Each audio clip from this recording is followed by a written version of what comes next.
Spotify files to go public, BloomThat gets acquired, and MoneyGram's sale to Alibaba gets blocked by the US government. It's Wednesday, January 3rd, and this is Crunch Report. What up, people? Here's the news. Spotify has filed confidentially to go public. Dan Primack at Axios learned that the music streaming company filed with the SEC at the end of December. The timing is consistent with what we're hearing. Sources told us that the company has been targeting a debut for the first quarter of this year. We've gotten hints that it could happen within the next month or so. Spotify is a leader in the digital music space with more than 140 million active users and 60 million paying subscribers. But it's a competitive landscape that also includes Apple Music and Pandora. BloomThat, an on-demand flower startup, has sold itself to flower giant FTD. FTD, which offers same-day delivery flowers for a variety of occasions, reportedly paid a small amount of money for the startup.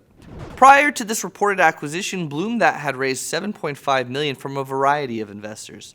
In February 2016, BloomThat launched its flower delivery service nationwide, but instead of offering delivery within a couple of hours, BloomThat guaranteed next-day delivery, which effectively moved the startup into the territory of 1-800-Flowers and FTD.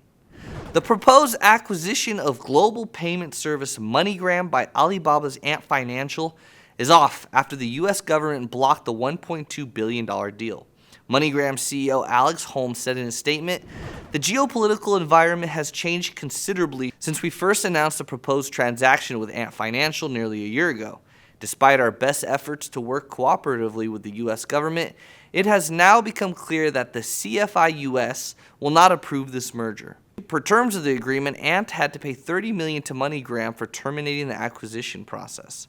MoneyGram's share price dropped by around 10% to $12.02 on the news, before recovering to around $12.40 in out-of-hours trading at the time of writing. That's the report for today. Hit that like or love button, share this video, and keep raging. Hey guys, I'm going to be at CES, and I hope to see you there. If you see me, come say hi. Let's have fun. Crunch Report is every weekday at 7 p.m. Eastern, 4 p.m. Pacific on TechCrunch.com. You also find us on iTunes and on YouTube. Alright, see you tomorrow, dog.